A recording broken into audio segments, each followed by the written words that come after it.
estimados amigos. En esta oportunidad quien les habla la doctora Jenny Peña, subgerente del estudio RIF Lawyers Consultores.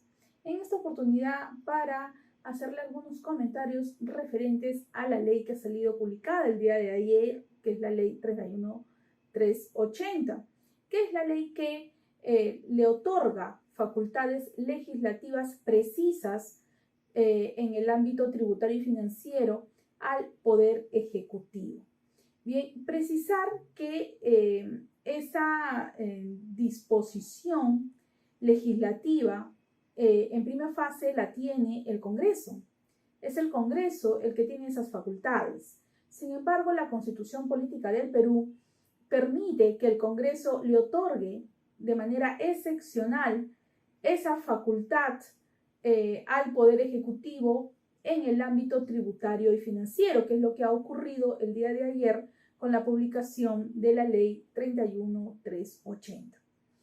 Esta ley, que ha entrado en vigencia el día de hoy, 28 de diciembre del año 2021, le otorga facultades legislativas al Poder Ejecutivo por un periodo de 90 días, calendario, el cual estaría, finalizando el 28 de marzo del 2022. Durante este periodo, durante estos meses, el Ejecutivo tiene la potestad va a tener la potestad de legislar en materia tributaria y financiera solamente respecto a los puntos que señala el artículo 3 de esta ley 31380. Puntos muy precisos, puntuales, ¿no? No puede legislar más allá de lo que el Congreso le ha otorgado legislar. Y uno de los puntos en referencia es el impuesto a la renta. En el impuesto a la renta, el artículo 3 de esta ley lo señala, que tiene la facultad de legislar en referencia a la renta presunta en el caso de sujetos no domiciliados. ¿Qué es lo que sucede en este punto? Hay muchos sujetos no domiciliados que generan renta de fuente peruana, bien, y hay dificultad operativa a veces para hacerle la retención, o en todo caso cuando califican ellos como establecimiento permanente en el Perú. Bien, no hay una regulación tan precisa como debería de haber para estos casos en concreto, ¿no? Incluso cuando estos sujetos no domiciliados generan una renta presunta de acuerdo a nuestra normativa. Y eso es lo que se va a legislar y esperemos, no solamente en el paquete tributario que va a salir en estos días probablemente, sino en el transcurso de estos meses hasta el 28 de marzo, esperemos una legislación adecuada al respecto. Otro punto medular en este artículo 3 es referente a la posibilidad de legislar respecto a los documentos fehacientes que se va a poder presentar en el caso de demostrar un incremento patrimonial no justificado. Y acá se está refiriendo pues a las personas físicas, las personas naturales, en las cuales a veces somos notificados por la SUNAT referente a algún incremento patrimonial no justificado, en la que tendríamos nosotros que demostrar a través de documentos fehacientes. Lo que no hay todavía a la fecha es una regulación adecuada respecto de ello.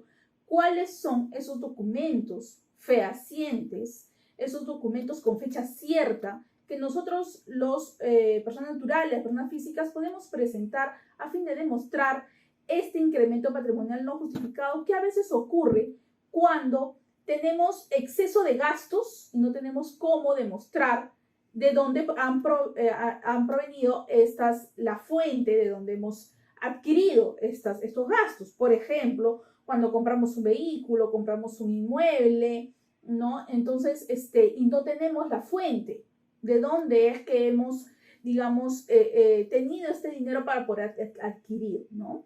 Entonces, también cuando tenemos ingresos en nuestras cuentas bancarias, y esto un poco contrarresta con la ley que entró en vigencia este año, 2021, referente a que la SUNAT va a tener la posibilidad, o tiene ya la posibilidad, de contar pues con nuestra información financiera que le otorga el banco cada 6 meses.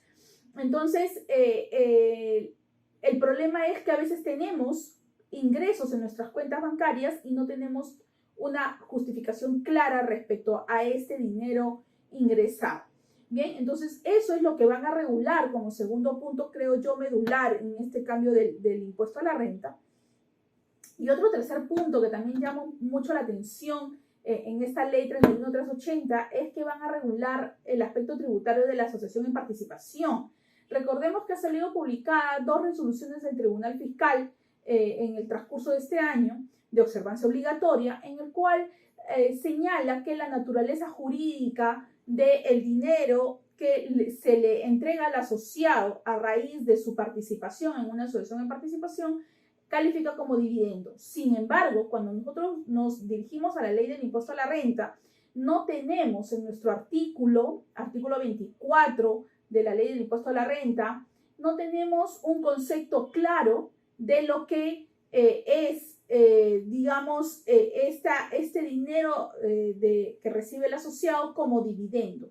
Entendemos que esto va a estar aclarado y establecido en una ley, que es lo que corresponde, y no necesariamente en una resolución del Tribunal Fiscal. Con respecto al impuesto general a las ventas, señala pues que se va a regular el tema de la vigencia de la exoneración del apéndice 1 y el apéndice 2 de la ley del IGB. Recordemos que las exoneraciones son temporales, ¿no? Entonces, especialmente las exoneraciones legales, las que tenemos en nuestras leyes, ¿no? En la ley del impuesto a la renta también hay exoneraciones reguladas en el artículo 18 y 19 de la ley del impuesto a la renta, y en el caso de la ley del IGB, el apéndice 1 y 2, y lo que van a hacer es regular el tema de la vigencia de estos 2 apéndices de esta ley. La norma de bancarización va a ser modificada. Dice la ley que ya no va a ser el límite de los $1.000 o 3.500 soles como límite para tener la obligación de bancarizar y no perder el costo-gasto en el crédito fiscal, sino que el límite será $500 o 2.000 soles. Esperemos qué es lo que va a establecer el poder Ejecutivo. Con respecto al Código Tributario, también hay una modificación interesante, 2 modificaciones interesantes en realidad. Hay muchas más, pero las 2 más importantes es la del van a modificar los supuestos de emisión de las órdenes de pago, ¿no? Recordemos que la posibilidad de emitir, de acuerdo al artículo 78 del Código Tributario, órdenes de pago es primero cuando es un tributo autoliquidado, ¿no? Entonces, cuando es un tributo autoliquidado, es decir, nosotros mismos liquidamos nuestro impuesto y le decimos a la administración tributaria cuánto es que debemos, la administración tributaria, cuando no pagamos dentro del plazo, pues nos emite una orden de pago. Y también ocurre el segundo supuesto cuando hay errores materiales, por ejemplo. Entonces, va a haber una modificación respecto a estos supuestos. Esperemos que sea una modificación adecuada y, como dice la ley, que no afecte el derecho de defensa del contribuyente, porque muchas veces lo que señala la administración tributaria es que inmediatamente te emite la orden de pago, inmediatamente está en coactivo y los contribuyentes ni siquiera todavía nos hemos enterado. Digamos que va a haber algunas precisiones al respecto, ¿no? Y esto va de la mano también con el segundo cambio del Código Tributario que va a ocurrir, que es la modificación del artículo 104 del Código Tributario referente a las formas de notificación, ¿no? Porque muchos contribuyentes no revisan el buzón electrónico, entonces van a ver otras formas de notificación. Entendería quizás por un mensaje a través del WhatsApp, un mensaje por correo personal, etcétera, ¿no? Tantas formas que tenemos ahora de comunicarnos a efectos de que no se afecte el derecho de defensa del contribuyente, ¿no? Bien, bueno, esas son algunas de las modificaciones precisas, importantes, que creo que